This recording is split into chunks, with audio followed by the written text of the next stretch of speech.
Halo marketing antusias, bertemu kembali dengan saya Erwin Eka di channel YouTube Hypno Marketing IH, Indonesian Hypnosis Association.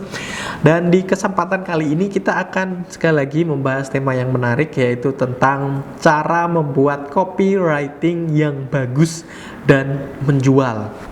Nah, ini jawabannya sederhana ya. Jadi copywriting ya, yang dimana kita menuliskan atau teknik penulisan yang baik, yang bagus, dan yang menjual, itu adalah copywriting yang hidup.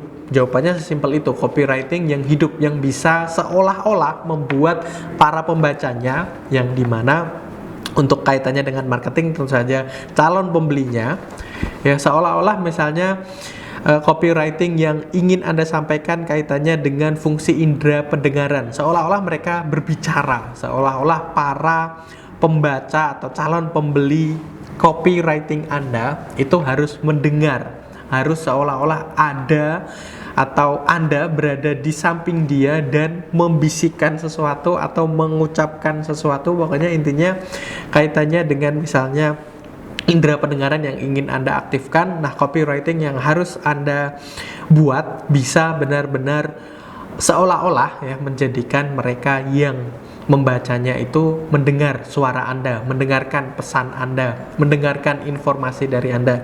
Demikian halnya kalau misalnya copywriting yang ingin Anda sampaikan kaitannya dengan fungsi indera penglihatan.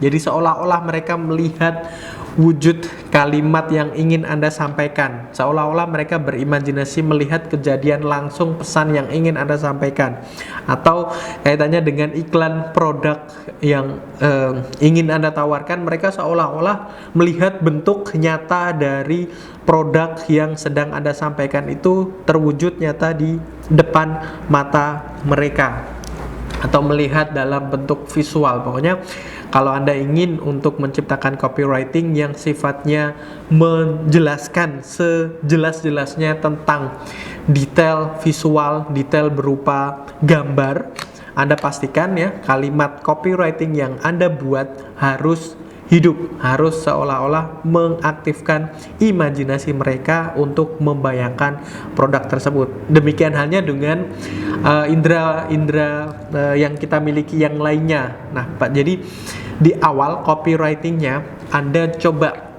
ingin mengaktifkan indera yang mana terlebih dahulu.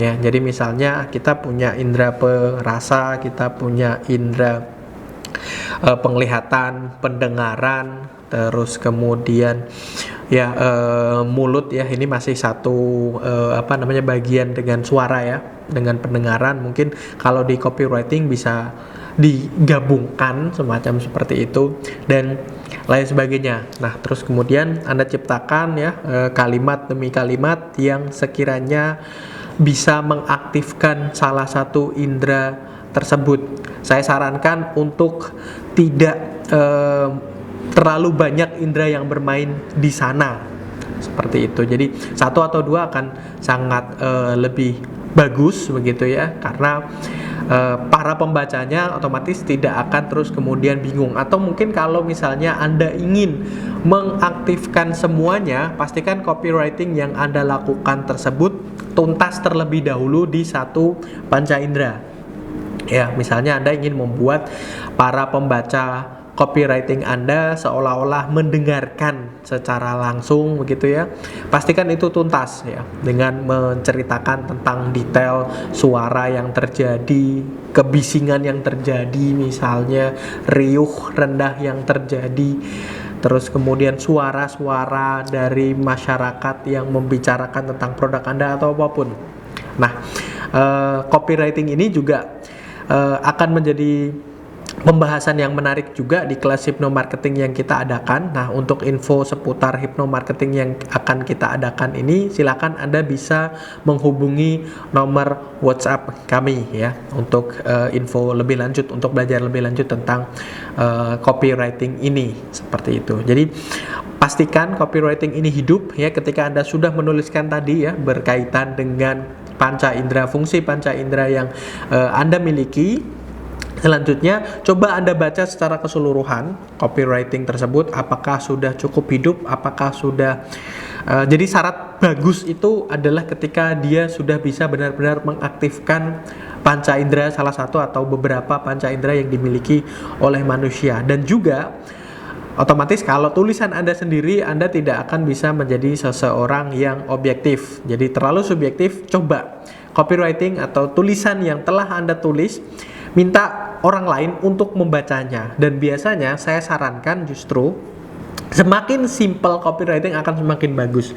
Coba minta anak kecil ya, yang mungkin nggak terlalu kecil banget lah gitu, tapi anak-anak di usia sekolah dasar atau SMP gitu akan sangat bagus ketika mereka memahami apa yang Anda tulis atau copywriting yang akan atau yang segera Anda buat untuk mempersuasi atau membuat promosi berkaitan dengan produk dan jasa Anda. Suruh mereka baca, terus kemudian suruh mereka menceritakan kembali apakah mereka paham, apakah mereka ngerti maksud dan tujuan dari copywriting yang telah Anda buat. Nah, kalau mereka ngerti, mereka paham, dan mereka bisa benar-benar merasakan apa yang ingin Anda sampaikan kaitannya dengan panca indera mereka aktif gitu, bisa Anda tanyakan begitu, kira-kira apa yang ada dalam benak kamu ketika kamu membaca ini, apakah kamu merasa seolah-olah aku sudah berhasil dengan kalimat atau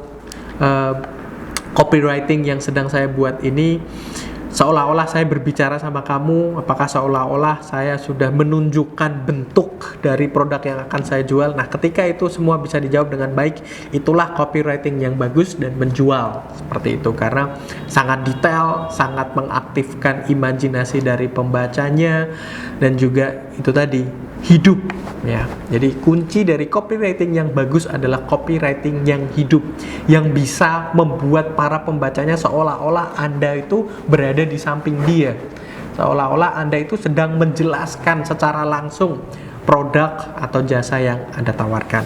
Oke, ya, saya rasa itu. Jangan lupa like, comment, dan share, serta subscribe dan klik tombol loncengnya supaya Anda mendapatkan notifikasi setiap kali kita mengupdate video-video baru.